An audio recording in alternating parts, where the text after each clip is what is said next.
So, a capacitor, we often say it stores charge. Let me sort of show you what we're doing. We've got two, this is a typical capacitor, two large conductive plates separated by a small gap. And we hook it up, let's say we hooked it up to a battery.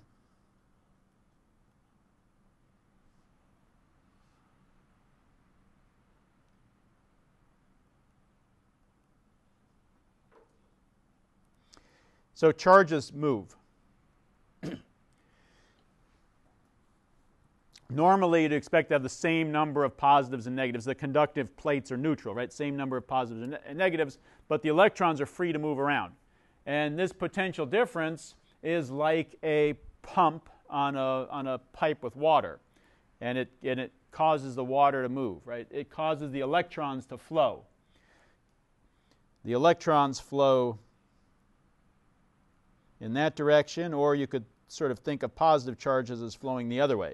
So positive charges start to build up on this side and negatives on that side.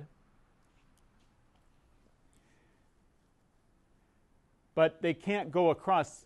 There's a separation between those plates. So they have to stop there. There's no circuit that connects them back to the other side. So what happens? The very first charge is easy to move because nothing is repelling it.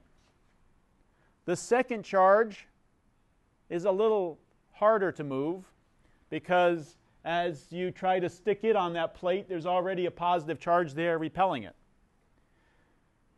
The third charge you try to push onto that plate, there are two positives already there repelling it, right? So as you move more and more charges, it becomes harder and harder to move them. And at some point, the battery, the potential difference we're supplying, that's like the pressure difference pushing water in. Right? You're trying to push water into a bucket, let's say. You have this reservoir, this closed bucket that can hold water. And if you have a pump, you can push a little bit of water in. And if you crank your pump up a little bit more, it can push some more water in, right? That's what the battery's like here. If we crank it up a little bit, we can get some more charges to go in there. And if we crank it up a little bit more, we can get some more charges to go. So if we plot this, the charge on that plate and the potential difference on the battery,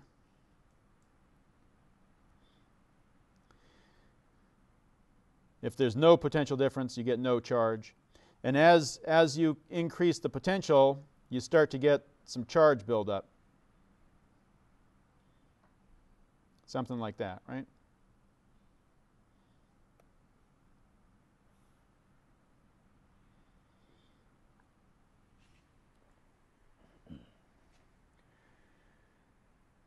You keep cranking up the battery, you can store more charge. It pushes more charge onto that plate. And then it sort of stops after a while. It's not strong enough to push any more in. You see how this would work? So there's a linear relationship here. Q is equal to something times V, right? It's the slope of this curve times V. And so we call the slope of that curve, this proportionality constant, is the capacitance of our device here. In this case, I used parallel plates, two metal plates, two sheets like this. This is a sheet, a conductive sheet. This is a conductive sheet, and there's a gap between them. So those are two conductive plates. That's called a parallel plate capacitor. That's one type of capacitor. But really, it could be any two conductors that we store charge on. And so this would have a Q plus Q on this plate. And where do those pluses come from? Actually, it's the other way around, right? The negatives move. So we end up with the minus Q over here. And where do they come from? They came from the other plate, and they left some positives behind. So we end up with positive Q on the other side. So don't sort of fall into the trap of, because we say capacitors store charge, which is really a misnomer because how much charge is on this capacitor?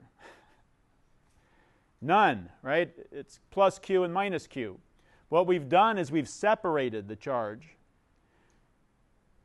And by separating them, we've put some energy in, and there's energy stored. There's an electric field between those plates, and there's energy stored in that capacitor, in that field. And it's really storing energy, is what it's doing. Okay. So it's like a reservoir. You put in, you can move charges, and it goes onto those plates. They typically have very large surface area plates, and you can keep stuffing charges onto there until you've stuffed so many in your battery can't push any more on, and then it stops. And you can look at this relationship to see how much charge. Q is the charge, right? That's our symbol for charge. I guess we used Q earlier in the quarter for heat and energy in our thermodynamics. Now we're using it for charge. Sorry about that. That's the way it is. Only 26 letters to choose from.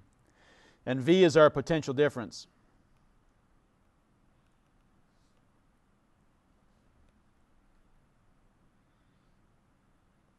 Okay, and capacitance. What does the capacitance depend on? It depends on the capacitor.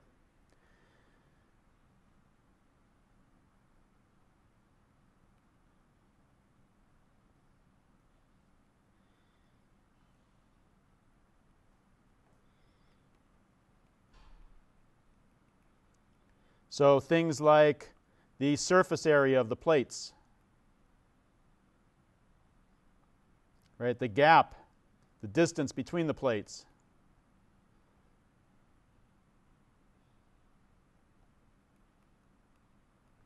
If there's some kind of a material in between the plates, we call that a dielectric, an electrically insulating material. You can put different electrically insulating materials in between those plates and get different affect the capacitance.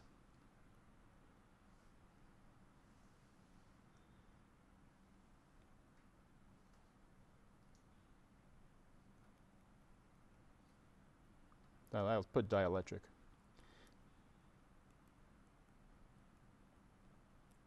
Dielectric is an electrical insulator. Fancy word for an electrical insulator. Okay, so we've got this relationship. We can move charge around and store that charge separation on these conductive plates. And this relationship holds true, so we can use it to solve for. And it depends on the capacitor, like I said. If the plates were smaller, the slope would be different. You wouldn't be able to store as much charge. You think about it. What happens if those plates, if the surface area of the plates is less? You stick a few charges in there, and then you go to move another one in, and if the surface area is smaller, it's going to be harder to stick the next one in there, right? You're not going to be able to pack as many charges onto that plate as you could if you had a big surface area and they were all spread out. It'd be much easier to squeeze more and more charges onto that plate, right? So the smaller the surface area, the less the capacitance. The slope of that line is going to be less.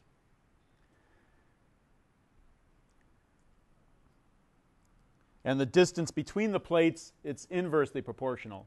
Because the longer the distance is between those plates, it's like a longer distance you have to move the charge to get it from one to the other, from one side to the other. And so it takes more work moving it over a longer distance. So you won't be able to move as many charges if there's a big separation between the plates. All right, so capacitance. Let me show you a couple of capacitors here real quickly.